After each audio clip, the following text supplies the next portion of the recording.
pamabugto ang kinabuhi, kung sa dili pa mabuak ang panaksan, mo bitaw nga kung dunay mabuak ko ng panaksan, kung mabuak ang banga dito sa tubod, kung madugmok ang ligid dito sa tabay. Versikulo 7, o ang abog mubalik nga ni sayuta, ingon sa kaniadto, o ang espiritu mubalik nga to sa Dios, nga mo'y naghatag nini.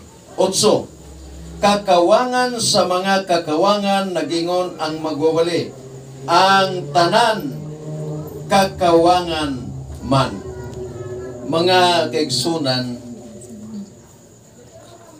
ang tanang bahandi kakawangan kung ang tao mamatay. Neo sa katao nga dato, iyang ikasabaan ang iyang trabahante. Sa diyang ang dato nangasaba siyang trabahante, iyang gilukdown ang trabahante. Ingnan niya, ang trabahante, ikaw, usa ka mayukmok na pagkatao, dili ka makaapa sa ako. Karon magkigsunan, niduko lang sa ulo ang usa ka pobre nga trabahantes mong dato. Sa diha nga niadto ang dato sa ospital kay naman si kagulong doktor kay bilyonaryo lagi.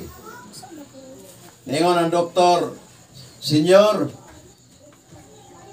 akong nasusi ang kay nagpa-check up man ka dinhi. Ang imong kinabuhi duha na lang kabulan. Duha na lang kabulan, mamatay na ka."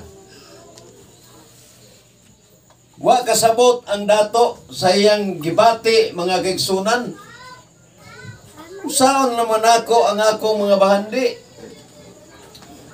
Karon nakadungog man ang maong trabahantes mong dato nga giBBI. Miduol ang trabahante, "Sir, unsao naman ang imong bahandi karon?" Moto nang ay pasaylo mong dato, walay makatagamtam, walay makaangkon na akong bahandi. Akong butangag kasulatan nga sa akong paglubong iuban ko kini ngadto sa lubnganan, kining tanan kong bahandi. Pati sakyanan gilubong nya kaya sakyanan kay tulo ka buok, perting nindota nga mga salakyan. Ang sulod sa salakyan, kwarta. Bilyon good. Nya pila to ka truck, gibutang dito, sayang lungon, wa na siya makita, kay puros na kwarta nakita dito. Kiapil og lubong, mga kaigsunan. Nga naman, tungod kay nagingon ang Biblia, kakawangan, kakawangan lamang. Kay nga naman, dili ta makapadayon sa pagpahimulo sa atong bahandi tungod kay ang tao mamatay. Kanang imong kagwaparon, gwapa pagkakaron. Pero nagingon salmista sa magialamong Solomon nga moabot ang panahon nga ang mga maanyag kakawangan lamang. Nga naman, mupadoong manas pagkatigulang. Kita ba kagtigulang gwapa? Wala na uniforme na ginatanang naong tigulang. Oy, pag edad og 90, kato si kinsa man tong perting gwapa si Romero. Kinsa may nakakuan diya, nakadumdum nga buhi pa man aron pero 90 na edad. Gloria Romero, no? Oh, Gloria Romero. Inabihan na kagwapa, batanon pa, pan karon mga kaigsunan, na, uniforme na, tanang tigulang din ni Slibas Aper, papareho nagnaong Romero, no? Tanan niya mga tigulang mga kaigsunan, uniforme na pag-abot na yun sa saktong edad. Muna nga, kakawangan. Dining kalibutan, kakawangan, magyod. Atong sikutan ha. Ugma, mamahaw ta, di ba? Dayon, maniudto. Dayon, manihapon. O, pagkaugma, magyapon. Mamahaw, maniudto, manihapon. Pagkaugma, mag-ilis ka. Lagbahan mo. Unya, hubuon nimo, labahan na sad, katong nauga, imo na pong suoton. O, hantod maguba ang imong mga baro, imong mga sinina. Mangihi ka, inom kag tubig, mangihi ka sad, inom tubig. Mukaon, malibang. Hantod nga siya mamatay. Walay eternal life ning kalibutan na igsuon. Usa nagingon ang Biblia sa Juan 12:50, nasayod ba kamo nga ang kahulugan siya mga sugo maong kinabuhing dayon? Gani, matupang Kristo, mao kini ang nagpamatuod may tungod kanako. Mga kaigsunan, diha sa pagdugtong sa atong pagtuman sa balaod sa Ginoo, diha nato makaplagan ang kinabuhi nga dayon igsoon. No? Wa man nato makaplagi ang kinabuhing dayon tungod kay nakasala ang atong ginikanan, apan moabot ang panahon nga kung kita magatuman sa kabubuton sa Ginoo. Mateo 7:21, kita makatagamtam og kinabuhi nga walay katapusan. Matod pa sa Juan 12, 9 hantod sa 1-10, mga kaigsunan, nagsulti ang Biblia nga matod pa ni Jesus, wa po mo masayod nga ako mohatag ninyo kinabuhing dayon. Igsuon, walay lain nga makahatag og kinabuhing dayon maong Ginoo igsoon. Amen? Wa nagilain. Wa nagyud. Kung natumpawak man sa kalautan ang atong ginikanan mo hinungdan nga matay ang mga tao, wa ra bagyo uniform nga kamatayon. Si Brother Noe, 56, pero wa ko kabalo katong namatay sa atbang pila edad na to. Isa may nasayod na to. Wala 60 kapin. 60 kapin, wa ta kabalo kapin, pila puy kapin. Basta senior na, brother. Oh, basta senior na. Oh. Pila ka mga katuigan di ba na may naghikog diri? Dire. Di ba na nitugbang pod? Di ba naman ito naghikog? Dito sa taas. Dito po sa taas? Oh. Pila yung mga edad na to? 15. 15, katong isa. 21. 21. Sato pa, wala magka-uniform igsoon. Suruyo ni mong minteryo, wala magkapareho ang edad. Naay 80, naay 70, naay 50, naay 8 anyos, naay usa ka tuig, mopoy pagkatao, walay uniforme. Ngano man, kay ang kamatayon mga kaigsunan, ang kamatayon kalitra ng mubutho sa tao.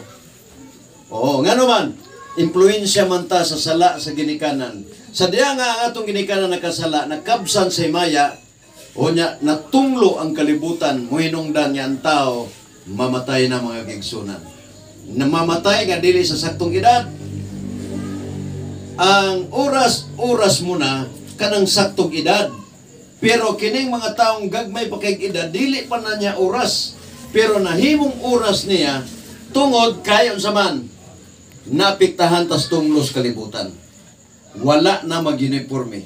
Matapos Biblia, 70 anyos ang gilapdon sa edad sa tao.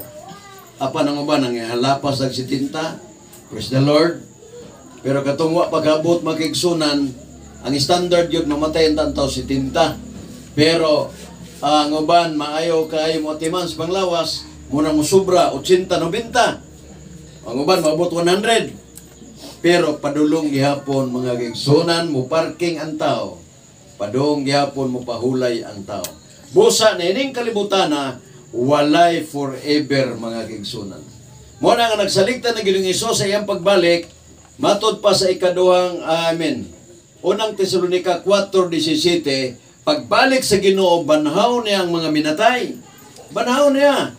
Unya kadtong nabanhaw diya kang Kristo, dili na gyud mamatay. Amen. Amen. Wala na'y kamatayon. Wala na'y kamatayon mga kaigsoon. O kana may atong ipaabot igsoon, way kamatayon. Kung walay kamatayon, may posibilidad pwede na kang di mukaon. Di naman ta mamatay. Dili ba? Ngano mukaon ang tao tungod kay mamatay. Oo. Kay di ka mukaon, mamatay man ka. Pero kanang nanatay kinabuhing dayon, pwede na kang di mukaon. Kung mo basawa ng pinadayag 22, dunay kahoy kinabuhi didto. Kung mukaon ka wa mag-ingon nga buntag udto hapon, depende ra nimo mukaon ka o di ka mukaon, pwede ra sad. Ngano man, naa na kay kinabuhing dayon. Kung naa na tay kinabuhing dayon, pwede na kang dili mukaon. O, karon kay mamatay pa man ta, kung di ta mo kaon, mo nang maninguha kitag kaon mga kaigsoon. Mapas mo masata niya, kinirabang kamatayon, di ba diretso. Ang tao mamatay igsoon, muagi pa nag-hospital, masakit, unya hurot imong kwarta, aya pa na siya mamatay. Lahi tong nadasmagan kay diretso kamatay, pero kini mga sakit-sakit dili na mo diretso kamatay, mudunggo pa nag hospital. Pagabot sa hospital, mubalik na sa balay, nya balik na pug hospital. Ut-uton ang atong mga bahandi mga kaigsunan.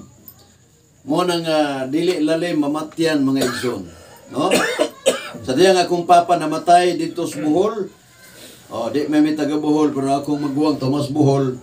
Na dito man siya na abdan, dito siya nagbakasyon, na abdan siya sakit, colon cancer.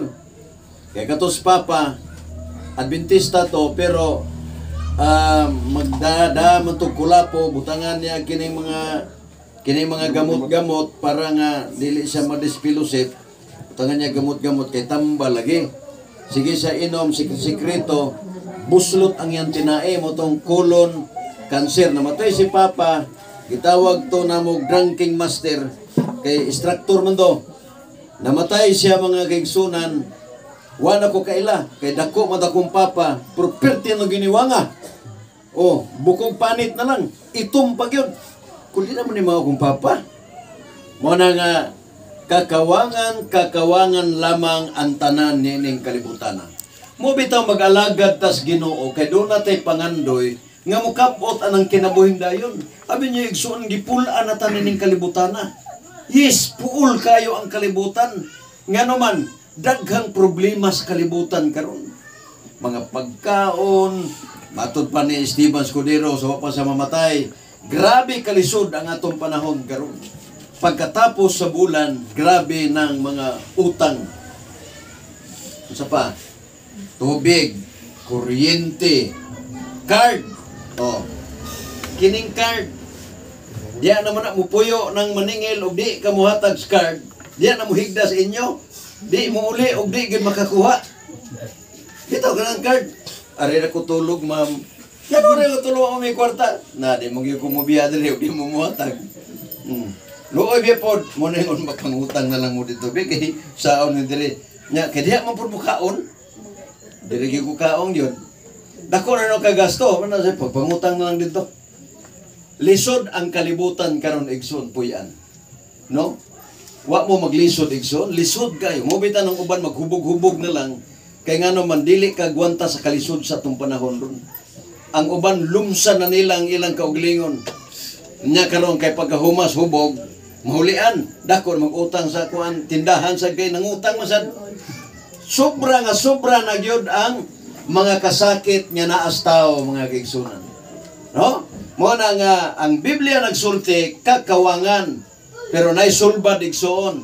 Matod pa ni Ginoong Hesus kung imong basahon ang 1 Juan 4:12, walay lain nga makadawat ka sa kinabuhing dayon gawa sa pagdawat diya sa anak. Walay lain nga makadawat sa kinabuhing dayon kato lamang mutuo diha kaniya. Mga kaigsunan, di na ta magdugay. Ang ako lang gibilin sa inyo nga matag-usa ka na to mga kaigsunan, mangandam.